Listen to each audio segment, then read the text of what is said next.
2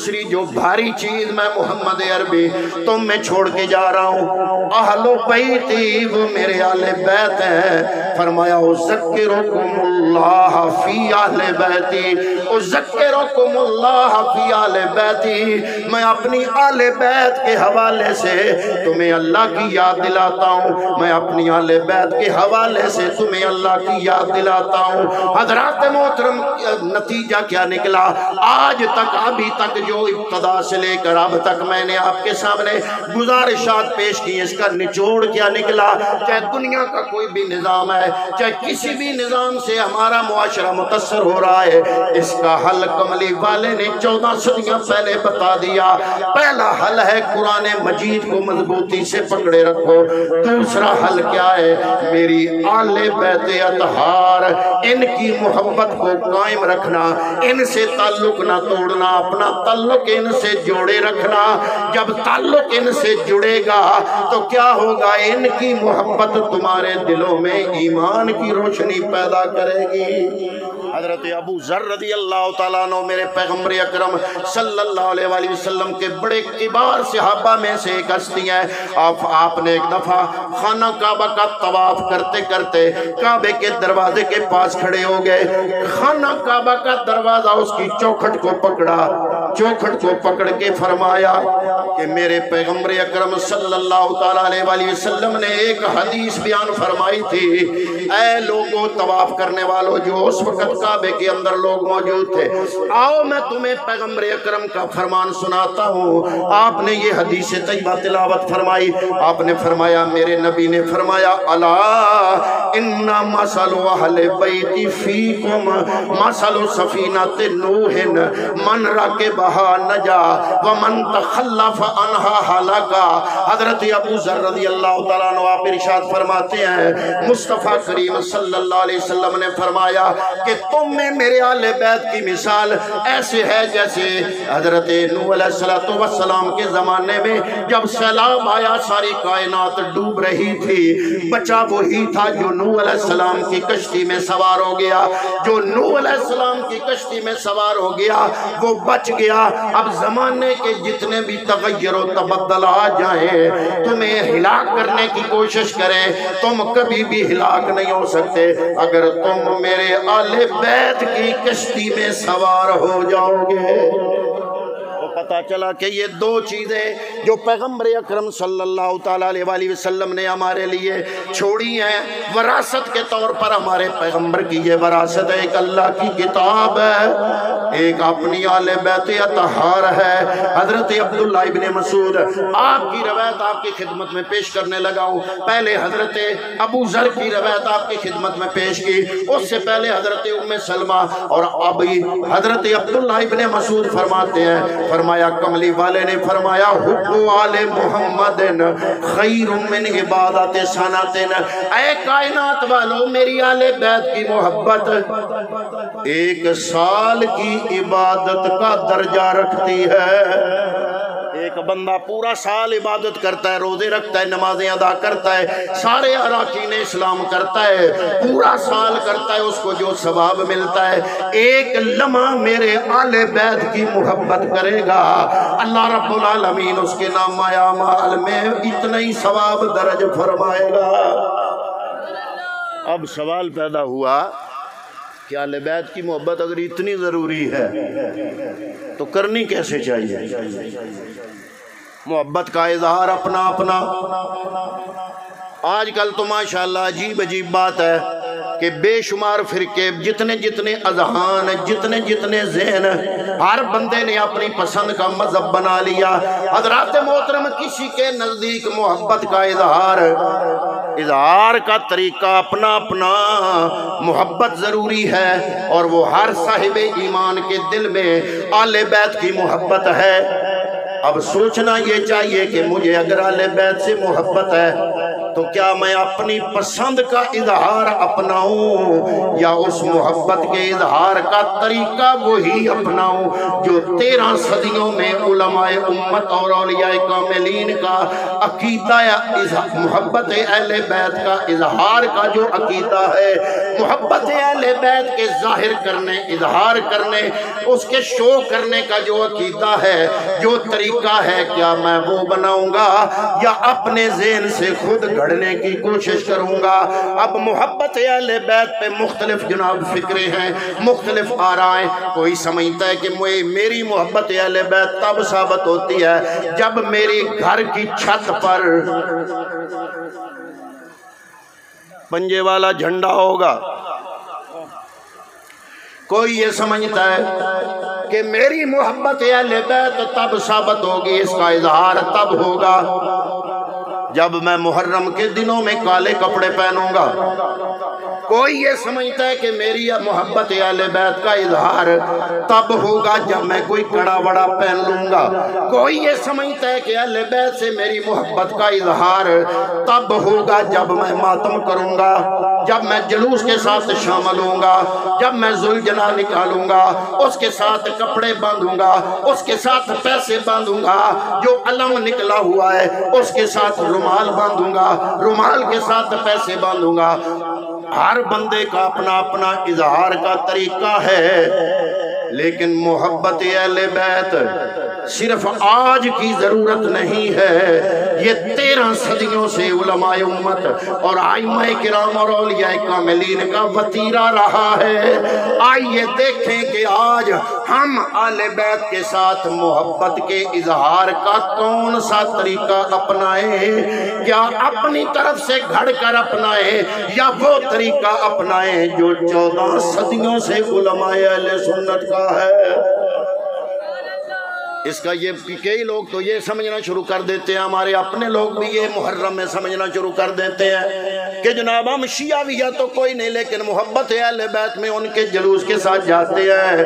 حضرات محترم ان کے لیے فرقہ واریت کے خلاف ہیں۔ میں وہاں بھی یہ بات کر آیا ہوں، جو جب ڈی پی او کے سامنے میٹنگ ہو رہی تھی، میں یہ بات کر آیا ہوں کہ جس مرضی ذاکر کو بلاؤ، جس مرضی عالم کو بلاؤ، اہل سنت والجماعت ہو یا اہل تشیع، جب وہ سٹیج پر آئے تو کانوں میں ایک جملہ بول دو کہ جناب ہماری یہ تحصیل ملک وال، یہ ڈسٹرکٹ منڈی باؤدین، یہاں پہ کسی قسم کی مذہبی منافرت، فساد اور فتنہ نہیں ہے، اس لیے برائے مہربانی غیر ذمہ دارانہ گفتگو سے پرہیز کریں۔ میرے اس جملے کو سراہا ڈی پی او صاحب نے، جناب ڈی سی صاحب نے، حتیٰ کہ جناب جو شیعہ علماء کونسل ملک وال کے جو صدر ہے انہوں نے بھی میرے اس جملے کو سراہا۔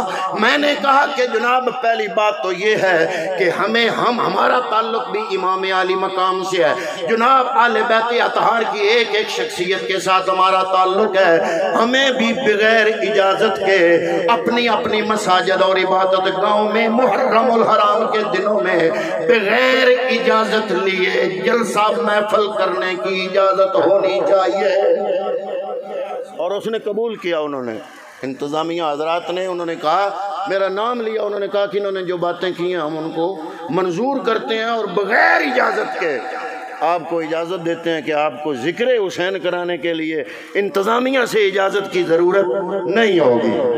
میں نے ان کا شکریہ ادا کیا، لیکن ساتھ جملہ بولا، میں نے کہا جس مرضی کے عالم دین یا ذاکر کو جو مرضی مکتب فکر بلا لے، ایک جملہ صرف کانوں میں کہہ دے کہ جناب غیر ذمہ دارانہ گفتگو سے پرہیز کیا جائے۔ اس لیے چونکہ میں کہہ آیا ہوں میں غیر ذمہ دارانہ گفتگو نہیں کروں گا، میں کوئی منافرت پہ مبنی گفتگو نہیں کرنا چاہتا، لیکن اپنے اہل سنت والجماعت بھائیوں، اپنے بزرگوں اور بچوں کو ایک محرم الحرام گزارنے کا لائحہ عمل دینا تو میری ذمہ داری میں شامل ہے کہ محبت اہل بیت تو ہم الحمدللہ اہل سنت والجماعت کی پہچان اور شناخت ہے، لیکن اس محبت اہل بیت کا اظہار کیا اپنے بے ڈھنگے طریقے سے کریں گے یا 13 صدیوں میں جو ہمارے بڑے بڑے مینارہ نور علماء ہوئے، بڑے بڑے محدثین مفسرین ہوئے، انہوں نے جس انداز سے محبت اہل بیت کا اظہار کیا ایسے کریں گے؟ اب آپ سوچ رہے ہوں گے کہ کون کون سے علماء جنہوں نے اہل بیت کے ساتھ محبت کا اظہار کیا۔ حضرات محترم، جب ہم آج کے دور میں نیٹ دیکھتے ہیں تو کچھ ایسے علماء جو اہل بیت کی شان میں تقاریر یا منقبت بیان کرتے ہیں، ان کو سننے کے لیے کچھ سنیوں میں بھی حوصلہ نہیں ہوتا، وہ سوچنے لگ جاتے ہیں کہ ان میں رفض کے جراثیم تو نہیں پائے جاتے۔ تو ان کی خدمت میں بھی گزارش ہے کہ اہل بیت سے محبت رفض کی نشانی نہیں، بلکہ اہل بیت سے محبت ایمان کی نشانی ہے۔ حضرت علامہ یوسف نبہانی رحمۃ اللہ تعالی علیہ آپ لکھتے ہیں کہ حضرت امام اعظم ابو حنیفہ جو ہماری فقہ کے امام ہیں، جن کو ہم ماننے والے ہیں، جن کے بتائے ہوئے طریقے کے مطابق ہم نمازیں پڑھتے ہیں، اذانیں دیتے ہیں، جن کے مسائل کے مطابق ہماری فقہ کے مسائل حل ہوتے ہیں، ان امام اعظم ابو حنیفہ کے بارے میں لکھا کہ مشہور تو کتابوں میں یہ ہے کہ حاکم وقت نے امام اعظم کو قاضی القضات کا عہدہ پیش کیا، یعنی آج کی اصطلاح میں چیف جسٹس کا عہدہ پیش کیا۔ آپ نے انکار کیا، جس کی پاداش میں آپ کو جیل میں کر دیا گیا۔ علامہ یوسف نبہانی کہتے ہیں اصل وجہ یہ نہیں ہے، یہ وجہ تو عوام کے سامنے رکھی گئی، جیسے آج میڈیا کا دور ہے، میڈیا میں بات اور پھیلائی جاتی ہے، پس پردہ بات اور ہوتی ہے۔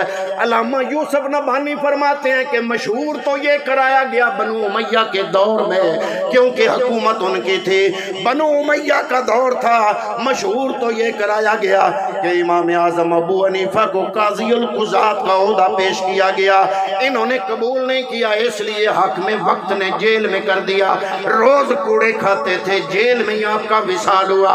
علامہ یوسف نبہانی لکھتے ہیں اصل وجہ یہ نہیں تھی، اصل وجہ یہ تھی کہ حضرت امام اعظم ابو حنیفہ نے اپنے سینکڑوں نہیں بلکہ ہزاروں علماء، الحمدللہ آج میں سٹیج پہ موجود بھیرا شریف کے فارغ التحصیل علماء اور بھکی شریف سے فارغ التحصیل علماء کی ایک جمع غفیر دیکھ رہا ہوں، دل خوش ہو رہا ہے، لیکن جو امام اعظم ابو حنیفہ کے شاگرد علماء تھے وہ ہم جیسے نہیں تھے۔ امام اعظم ابو حنیفہ کے شاگردوں میں کون کون ہستیاں ہیں؟ حضرت عبداللہ ابن مبارک جیسی ہستیاں کہ جن کی سیرت اور کردار پر اتنا امام بخاری پر نہیں لکھا گیا جتنا امام حضرت عبداللہ ابن مبارک کے تقوی اور سخاوت پر، اور جتنی آپ کی پرہیزگاری اور آپ کے علم دین کے شوق پر، اور جتنے آپ کے زہد پر لکھا گیا۔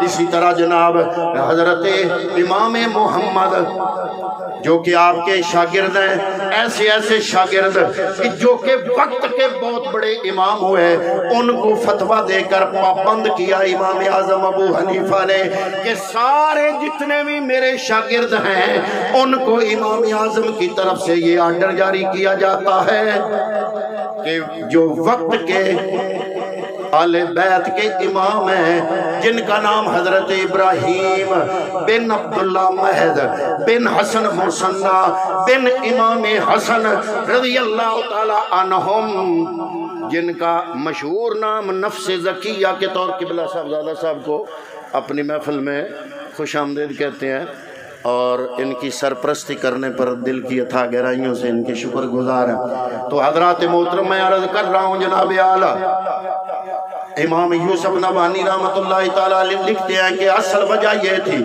کہ امام اعظم ابو حنیفہ نے اپنے ان ہزاروں علماء شاگردوں کو یہ فتویٰ جاری کیا اور حکم دیا کہ حضرت ابراہیم بن عبداللہ میز بن حسن مصنع بن امام حسن، جن کا مشہور لقب نفس زکیہ، کیونکہ آپ بڑے متقی اور پرہیزگار تھے، تاریخ میں جو آپ کا نام ہے وہ نفس زکیہ کے طور پر یعنی پاک نفس کے طور پر وہ مشہور ہے۔ امام اعظم نے فتویٰ جاری کیا کہ حاکم وقت کے مقابلے میں آل بیت کے اس شہزادے ابراہیم بن عبداللہ میز بن حسن مصنع بن امام حسن مجتبی ان کا ساتھ دیا جائے۔ اس غصے میں بنو امیہ کے حکمرانوں نے بہانہ وہ لگایا اور امام اعظم ابو حنیفہ کو جیل میں کر دیا، روز کوڑے لگتے، جیل سے میرے امام کا جنازہ نکلا، امام اعظم کا جنازہ جیل سے جو نکلا، یہ اور وجہ کوئی نہیں تھی، محبت اہل بیت تھی۔ نعرہ تکبیر، نعرہ رسالت، نعرہ تحقیق، نعرہ حیدری، مصطفیٰ کے نور عین، مصطفیٰ کے نور عین، یا حسن یا حسین۔ تو حضرات محترم کیا پتہ چلا؟ اگر آپ تاریخ اسلام کا مطالعہ فرمائیں نا تو مذہب جو اس زمانے میں تھا، کربلا سے لے کر امام اعظم ابو حنیفہ تک، اہل سنت والجماعت کے مقابلے میں اگر کسی مذہب کا نام تھا نا تو وہ اور نام تھے، معتزلہ تھے، وہ جبریہ تھے، وہ قدریہ تھے۔ مذہب کا نام شیعیت نہیں تھا۔ شیعان علی سیاسی ایک جماعت تھی، نہ ان کی اذانیں الگ تھیں، نہ نمازیں الگ تھیں، نہ فقہ الگ تھی۔ واقعہ کربلا کے بعد، یہ میں کوئی منافرت والی بات نہیں کر رہا، آپ تاریخ اسلام کا مطالعہ کریں تو آپ کو نظر آ جائے گا کہ مذہب کے نام پر لفظ شیعہ نہیں تھا۔ جیسے آپ نے آج کل سیاسی دھڑوں کے نام آپ نے رکھے ہوئے ہیں، کچھ دھڑوں کو آپ جیالہ کہتے ہیں، کچھ کو یوتھیا کہتے ہیں نا، کچھ کو پٹواری کہتے ہیں۔ یہ آپ نے جتنے نام رکھے ہیں یہ نام مذہب کے ہیں، یہ سیاست کے نام ہیں۔ تو چونکہ ایک بنو امیہ کی حکومت تھی اور ایک سیاست تھی، اور اس سیاست کے اگر اس پہلی صدی کی اس تاریخ اسلام کا مطالعہ کرے نا تو آپ کو شیعان علی کا نام بھی ملے گا، شیعان معاویہ کا نام بھی ملے گا۔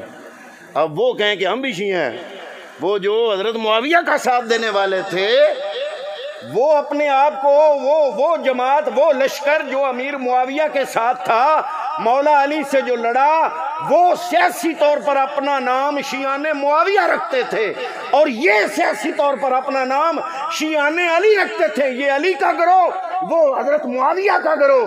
یہ مذہبی منافرت نہیں تھی، یہ سیاسی دھڑا بندی تھی۔ نماز ان کی بھی وہی تھی جو ان کی تھی، اذان ان کی بھی وہی تھی جو ان کی تھی، فقہ ان کی بھی وہی تھی جو ان کی تھی۔ اللہ نعرہ رسالت، نعرہ تحقیق، نعرہ حیدری۔ یہ میں مجبوری میں کر رہا ہوں، اس لیے کہ میں چاہتا ہوں کہ ہماری نوجوان نسل جن کو دین کا پتہ نہیں، وہ اصل حقیقت سمجھے۔ صرف حسین حسین کر کے ہم اٹھ جائیں تو دوسروں میں اور ہم میں فرق کیا رہے؟ محبت اہل بیت ہے، لیکن ہم اس کے اظہار کے لیے طریقہ خود نہیں گھڑیں گے، طریقہ اپنے امام سے لیں گے۔ ہمارے امام نے اہل بیت کی محبت کے اظہار کا طریقہ عملی طور پر کیا دیا کہ محبت اہل بیت میں جان قربان کر دی، عمل سے دکھایا۔ ہمارے دوسرے امام مالک، جن کو مدینے کا امام کہا جاتا ہے، جعفر بن سلیمان، جو کہ مدینے کا گورنر تھا امام مالک کے زمانے میں، اس نے پکڑ کے امام مالک کو کوڑے لگائے۔ جب بھی کوڑا لگتا آپ جملہ بولتے، اے کوڑا لگانے والے میں نے تمہیں معاف کیا۔